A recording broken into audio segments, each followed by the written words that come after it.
Video private ഹോസ്പിറ്റൽസിന് വേണ്ടി government ഹോസ്പിറ്റൽസിനെ തകർക്കാനുള്ള സർക്കാരിൻ്റെ പ്ലാനിനെ പറ്റിയാണ്. അതിലേക്ക് പോകുന്നതിന് മുൻപ് പുതിയ മോഡിഫിക്കേഷൻ നിയമം വന്നതിലുള്ള ആഘോഷത്തിലൊന്ന് പങ്കുചേരട്ടെ. ഇലക്ഷന് മുൻപ് വി.ഡി. സതീശൻ ഇത് പ്രഖ്യാപിച്ചപ്പോൾ ഇത് വെറും തട്ടിപ്പാണ് എന്ന് പറഞ്ഞ് ഒരു വീഡിയോ ചെയ്തിരുന്നു. അതിൽ വന്നിട്ടുള്ള തെറിവിളികളും പരിഹാസവുമാണിത്. എന്നെ തെറിവിളിക്കുന്നവരെ ഞാൻ തിരിച്ച് തെറിവിളിക്കാനൊന്നും പോകാറില്ല. നമ്മളിപ്പോൾ പുറത്തേക്ക് ഇറങ്ങി നടക്കുമ്പോൾ കുറേ പട്ടികൾ കുറച്ചുകൊണ്ട് വന്നു, നമ്മൾ അവരെ തിരിച്ച് കുറച്ച് കാണിക്കാമല്ലോ. നമ്മളൊരു സൈഡിൽ കൂടെ അങ്ങ് നടന്നു പോകും. ഈ പട്ടികളെ പേടിച്ച് നമുക്ക് പുറത്തിറങ്ങി നടക്കാതിരിക്കാനും പറ്റില്ല. അപ്പോൾ പട്ടികളുടെ വഴിക്ക് പോകും, നമ്മൾ നമ്മുടെ വഴിക്ക് പോകും, അത്രയേ ഉള്ളൂ. എന്തായാലും അന്ന് പറഞ്ഞ കാര്യമേ ഇന്നും പറയാനുള്ളൂ. ജെൻസി പിള്ളേരെയൊക്കെ സതീശൻ വെറും മണ്ടന്മാരായിട്ടാണ് കണ്ടിട്ടുള്ളത്. അതുകൊണ്ടാണ് ഇങ്ങനെ ഒരു ഉടായ്പമായിട്ട് ഇലക്ഷൻ സമയത്ത് വന്നത്. പിന്നെ ഈ കമൻറ്റ് ബോക്സിനെ പറ്റി പറഞ്ഞതുകൊണ്ട് ഇദ്ദേഹത്തിനും കൂടെ ഒരു മറുപടി കൊടുത്തുപോട്ടെ.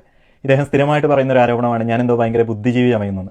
ആത്മാർത്ഥമായി പറയട്ടെ, എനിക്ക് അങ്ങനെ ഒരു വിചാരമേ ഇല്ല. ഞാൻ ഈ ചെയ്യുന്ന വീഡിയോസിലൂടെ എന്തോ ഒരു മഹാസംഭവം പറയുന്നൊരു തോന്നലും എനിക്കില്ല. പബ്ലിക് ഡൊമൈനിലുള്ള ഒരു ഗൂഗിൾ സെർച്ച് ചെയ്താലോ അല്ലെങ്കിൽ കേരളത്തിൻ്റെ ബഡ്ജറ്റ് ഡോക്യുമെൻറ്റ്സിൽ നോക്കിയാലോ സ്ഥിരമായിട്ട് ന്യൂസ് ചാനൽസ് കണ്ടു കഴിഞ്ഞാലോ മനസ്സിലാവുന്ന കാര്യങ്ങളെ ഞാൻ പറയുന്നുള്ളൂ. പിന്നെ 1-2 മണിക്കൂറൊക്കെ എടുത്ത് തപ്പി കണ്ടുപിടിക്കാൻ താല്പര്യമില്ലാത്ത, 1 മണിക്കൂർ 1.5 മണിക്കൂറൊക്കെയുള്ള പ്രോഗ്രാംസ് കണ്ട് കാര്യങ്ങൾ മനസ്സിലാക്കാനായിട്ട് താല്പര്യമില്ലാത്ത ആളുകൾക്ക് 3 മിനിറ്റിൽ ഞാനിത് ചുരുക്കി പറയുന്നു എന്നുള്ളത് കണ്ടാൽ മതി. അതല്ലാതെ ഇതെൻ്റെ ബുദ്ധിയുടെ അടയാളമായിട്ടൊന്നും നിങ്ങൾ ആരും എടുക്കേണ്ട. ഞാൻ അങ്ങനെ ഏതായാലും കണ്ടിട്ടില്ല. ഏതായാലും നമുക്കിനി കാര്യത്തിലേക്ക് കിടക്കാം. ഇത് സോഷ്യൽ മീഡിയയിൽ തെറി പറയുന്ന സതീശൻ്റെ ഫാൻസിനുൾപ്പെടെ ബാധിക്കാൻ പോകുന്ന കാര്യമാണ്. 1500 കോടി രൂപയാണ് കോൺഗ്രസിൻ്റെ ഇലക്ഷൻ ഫണ്ടിലേക്ക് ഫാർമ കമ്പനികളും പ്രൈവറ്റ് ഹോസ്പിറ്റൽസും ചേർന്ന് സംഭാവന ചെയ്തിട്ടുള്ളത്. അതിൻ്റെ കൂടെ പ്രത്യുപകാരമായിട്ടാണ് 25 ലക്ഷം രൂപയുടെ ഇന്ദിര ഇൻഷുറൻസ് എന്നൊരു പദ്ധതി സർക്കാർ നടപ്പിലാക്കാൻ പോകുന്നത്. ഈ പദ്ധതി നടപ്പിലാക്കിയാൽ എന്ത് സംഭവിക്കും? 13,000 കോടി രൂപയാണ് ഒരു വർഷം നിലവിൽ കേരളത്തിൻ്റെ ആകെ ഹെൽത്ത് ബഡ്ജറ്റ്. ഈ പദ്ധതി നടപ്പിലാക്കണമെങ്കിൽ ഇതിന് മാത്രം 17,000 കോടി രൂപ കണ്ടെത്തണം. അത് സ്വാഭാവികമായും പബ്ലിക് ഹെൽത്തിൽ സ്പെൻഡ് ചെയ്യുന്ന ഈ 13,000 കോടി രൂപ കൂടെ ചേർത്തായിരിക്കും ചെലവഴിക്കാൻ പോകുന്നത്.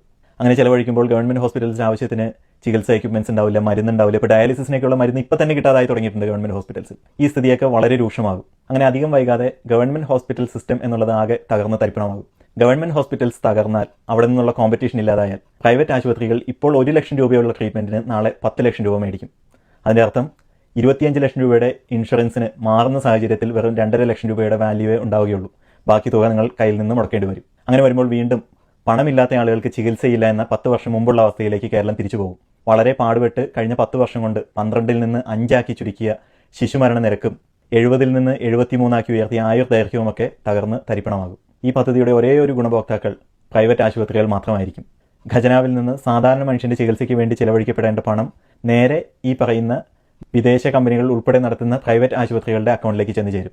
ഈ വീഡിയോയുടെ താഴെ നിങ്ങൾക്ക് വന്നിട്ട് എത്ര വേണമെങ്കിലും തെറി വിളിക്കാം, എത്ര വേണമെങ്കിലും പരിഹസിക്കാം. ഞാൻ തിരിച്ചൊന്നും പറയാൻ പോകുന്നില്ല. കുറച്ച് വർഷങ്ങൾ കഴിഞ്ഞ് ഈ കാര്യങ്ങളൊക്കെ നടന്നു കഴിയുമ്പോൾ നമുക്ക് വീണ്ടും ഇതേപോലെ ഒരു കമൻറ്റ് ബോക്സ് വീഡിയോ ആയിട്ട് വരാം.